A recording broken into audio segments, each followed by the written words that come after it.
जय श्री राधा माधव। भक्त भक्ति भगवंत गुरु चतुर नाम बपू एक, इनके पद वंदन किए नासे विघ्न अनेक। श्री श्री चैतन्य चरितावली भाग 7। निमाई का अध्ययन के लिए आग्रह।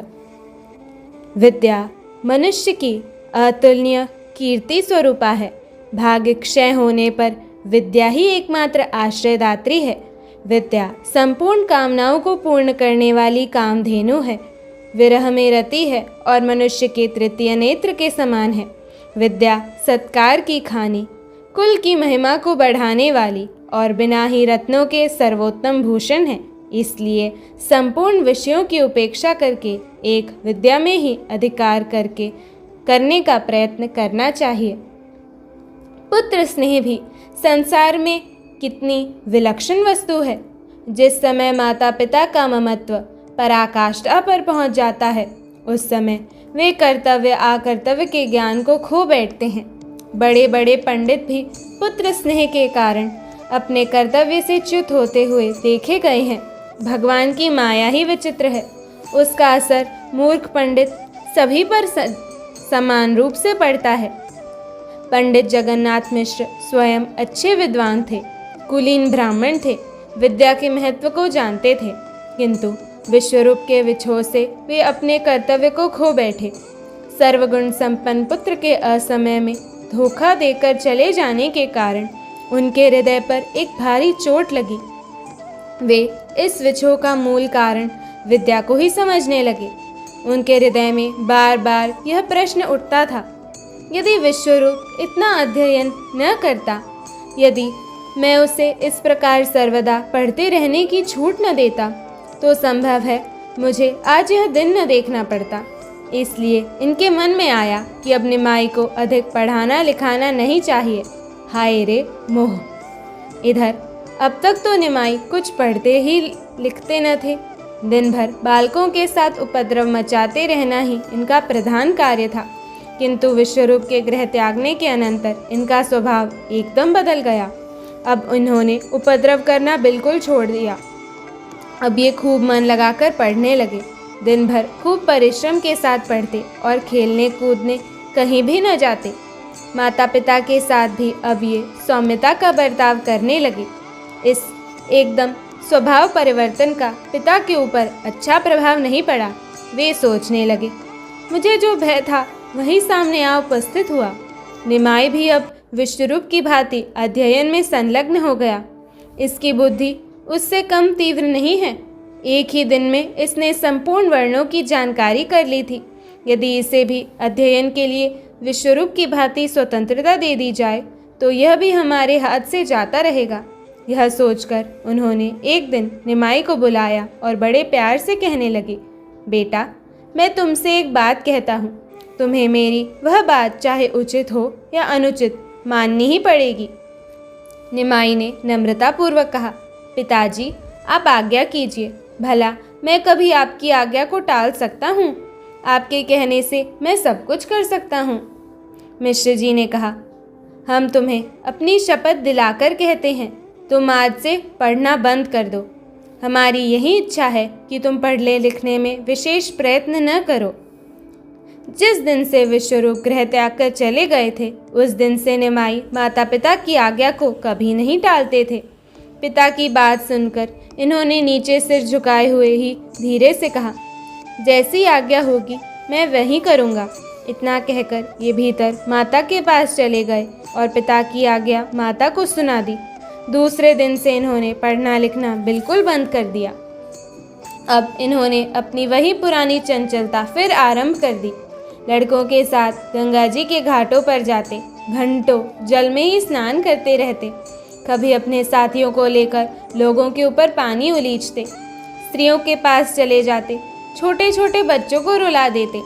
स्त्रियों के सूखे वस्त्रों को जल में फेंककर भाग जाते। किसी की घाट पर रखी हुई नैवेद्य को बिना उसके पूछे ही जल्दी से चट कर जाते। कोई आकर डांटने लगता तो बड़े जोरों के साथ रोने लगते। सभी बालक इनके चारों ओर खड़े हो जाते। आसपास से और भी लोग इकट्ठे हो जाते। कोई तो उस डांटने वाले को बुरा भला कहता, कोई इन्हें शांत करने की चेष्टा करता। बहुत से कहते, अजी कोई कहाँ तक सहन करे। यह लड़का है भी बड़ा उपद्रवी, किसी की सुनता ही नहीं। इस प्रकार लोग नित्य प्रति जा जाकर मिश्र जी से शिकायत करते। मिश्र जी इन्हें पुचकार कर कहते, बेटा इतना दंगल नहीं करना चाहिए। आप धीरे से कहते, तब हम क्या करें, जब पढ़ने न जाएंगे तो बालकों के साथ खेल ही करेंगे, हमसे चुपचाप घर में तो बैठा नहीं जाता। पिता इनका ऐसा उत्तर सुनकर चुप हो जाते। ये भांति भांति के खेल खेलने लगे। एक दिन आपने बहुत ही फटे पुराने कपड़े पहन लिए, आँखों में पट्टी बांध ली और एक लड़के का कंधा पकड़कर घर घर भीख मांगने लगे। बहुत से लड़के इनके साथ ताली बजा बजा कर हंसते जाते थे। ये घरों में जाते और स्त्रियों से कहते, माई अंधे को भीख डालना, भगवान तेरा भला करेंगे। स्त्रियां इनकी ऐसी क्रीड़ा देखकर खूब ज़ोरों से हंसने लगती और इन्हें कुछ खाने की चीज़ें दे देती। ये उसे अपने साथियों में बांटकर खा लेते और फिर दूसरे घर में जाते। इस प्रकार ये अपने घर भी गए। शची माता भोजन बना रही थी। आपने आवाज़ दी, मैया भगवान तेरा भला करे, ये दूध पूत सदा फलते फूलते रहें, इस अंधे को थोड़ी भीख डाल देना। माता निकलकर बाहर आई और इनका ऐसा रूप देखकर आश्चर्य के साथ कहने लगी, निमाई तू कैसा होता जा रहा है, भला ब्राह्मण के बालक को ऐसा रूप बनाना चाहिए। तू घर घर से भीख मांग रहा है, तेरे घर में क्या कमी है, ऐसा खेल ठीक नहीं होता। आपने उसी समय पट्टी खोलकर कहा, अम्मा निर्धर ब्राह्मण का मूर्ख बालक अंधा ही है, वह भीख मांगने के सिवा और कर ही क्या सकता है। मुझे पढ़ावेगी नहीं तो मुझे भीख ही तो मांगनी पड़ेगी। इनकी बात सुनकर शची देवी की आंखों में मारे प्रेम के आंसू आ गए। इन्होंने इन्हें जल्दी से गोद में लेकर पुचकारा, साथ के बच्चों को थोड़ी थोड़ी मिठाई देकर विदा किया और इन्हें स्नान करा के भोजन कराने लगी। ये जानबूझकर उपद्रव करने लगे। जब ये घर पर रहते और कोई चीज़ बेचने वाला उधर आता तो माता से बार बार आग्रह करते, हमें अमुक चीज़ दिला दो। मिठाई वाला आता तो मिठाई लेने को कहते, फल वाला आता तो फलों के लिए आग्रह करते, चाट बिकने आती तो चाट ही खाने को मांगते। न दिलाने पर खूब ज़ोरों से रोते और जब तक उसे पा नहीं लेते तब तक बराबर रोते ही रहते। चीज़ मिलने पर उसमें से थोड़ी सी खा लेते, शेष को वैसे ही छोड़ देते। माता बार बार प्यार से समझाती, बेटा तू जानता नहीं, तेरे पिता निर्धन हैं, उनके पास इतने पैसे कहाँ से आए। तू दिन भर भांति भांति की चीज़ों के लिए रोया करता है, जो भी बिकने आता है उसी के लिए आग्रह करने लगता है। इतने पैसे मैं कहाँ से लाऊं? आप कहते, हमें पढ़ने न दोगी तो हम ऐसा ही करेंगे, जब पढ़ेंगे नहीं तो यही करते रहेंगे, हमें इससे क्या मतलब। या तो हमें पढ़ने दो, नहीं तो हम ऐसे ही मांगा करेंगे। इनकी ऐसी बातें सुनकर माता सोचती, इससे तो इसे पढ़ने ही दिया जाए तो अच्छा है। किंतु विश्वरूप का स्मरण आते ही वह डर जाती और फिर उसे मिश्र जी के सामने ऐसा प्रस्ताव करने का साहस न होता। ये और भी अधिकाधिक चंचल होते जाते। एक दिन आपने गुस्से में आकर घर में से बहुत से मिट्टी के बर्तन निकाल निकाल कर आंगन में फोड़ दिए और आप पास के ही एक घूरे पर जा बैठे। वहाँ उसी प्रकार अशुद्ध हांडियों को अपनी भुजाओं में पहन लिया, टूटी फूटी टोकरी को सिर पर रख लिया और खपड़े घिस घिस कर उससे शरीर को मलने लगे। माता बार बार मने करती किंतु ये सुनते ही न थे। वहीं बैठकर चुपचाप फूटी हांडियों को बजाने लगे। बहुत सी पास पड़ोस की स्त्रियां भी आ गई। गंगा स्नान करने वाले खड़े हो गए। माता इन्हें बार बार धिक्कार देते हुए ऐसे अपवित्र कार्य को करने से मना करती। ये कहते, मूर्ख बेटे से तुम और आशा ही क्या रख सकती हो। जब तुम हमें पढ़ाओगी नहीं तो हम ऐसा ही काम करेंगे। मूर्ख आदमी शुचि अशुचि क्या जाने, इसका ज्ञान तो विद्या पढ़कर ही होता है। पास में खड़ी हुई स्त्रियां शची माता को उल्हाना देते हुए कहती, बालक कह तो ठीक रहा है, तुम इसे पढ़ने क्यों नहीं देती। यह तो बड़े भाग्य की बात है कि बच्चा पढ़ने के लिए इतना आग्रह कर रहा है। हमारे बच्चे तो मारने पीटने पर भी पढ़ने नहीं जाते। इसे पढ़ने के लिए ज़रूर भेजा करो। पास में खड़े हुए और भी लोग बच्चे की बात का समर्थन करने लगे। सबके समझाने से माता का भी भाव परिवर्तित हो गया। उन्होंने प्यार के साथ कहा, अच्छा, कल से पढ़ा करना, मैं तेरे पिता से कह दूंगी। अब आकर जल्दी से स्नान कर ले। इतना सुनते ही ये जल्दी से उठकर चले आए और माता के कथनानुसार शीघ्र ही गंगा स्नान करके घर लौट आए। शची देवी ने पंडित जी से बहुत आग्रह किया कि बच्चे को पढ़ने देना चाहिए। सभी पढ़े लिखे सन्यासी थोड़े ही हो जाते हैं। नवद्वीप में हजारों पंडित हैं, इतने विद्यार्थी हैं, इनमें से कोई भी सन्यासी नहीं हुआ। यह तो भाग्य की बात है। यदि इसके भाग्य में सन्यासी होगा तो हम उसे रोक थोड़े ही सकते हैं।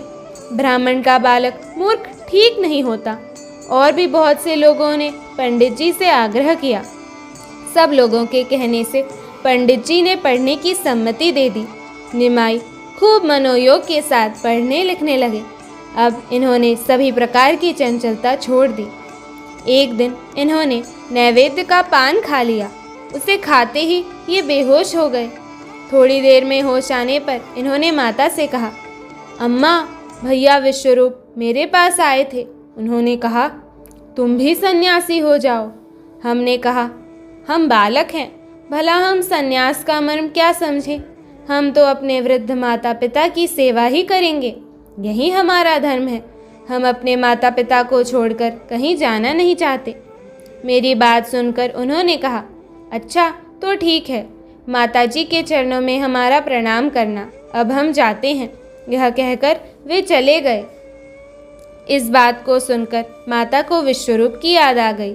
उनकी आंखों में से अश्रुओं की धार बहने लगी। उन्होंने अपने प्यारे निमाई को छाती से चिपका लिया। उनका मातृ स्नेह उमड़ पड़ा और रुंधे हुए कंठ से रोते रोते उन्होंने कहा, बेटा निमाई, अब हमें तेरा ही एकमात्र सहारा है। हम वृद्ध अंधों की तू ही एकमात्र लकड़ी है। हमारी सब आशाएं तेरे ही ऊपर हैं। तू हमें विश्वरूप की तरह धोखा मत देना। निमाई बहुत देर तक माता की गोद में चिपके रहे। उन्हें माता की शीतल सुखदाई गोदी में परम शांति मिल रही थी। माता भी एक अनिर्वचनीय आनंद का अनुभव कर रही थी। इस प्रकार निमाई की अवस्था 9 वर्ष की हो गई। शरीर इनका निरोग, पुष्ट और सुगठित था। देखने में ये 16 वर्ष के से युवक जान पड़ते थे। अब पिता ने इनके यज्ञोपवीत की तैयारियां की। जय श्री राधे।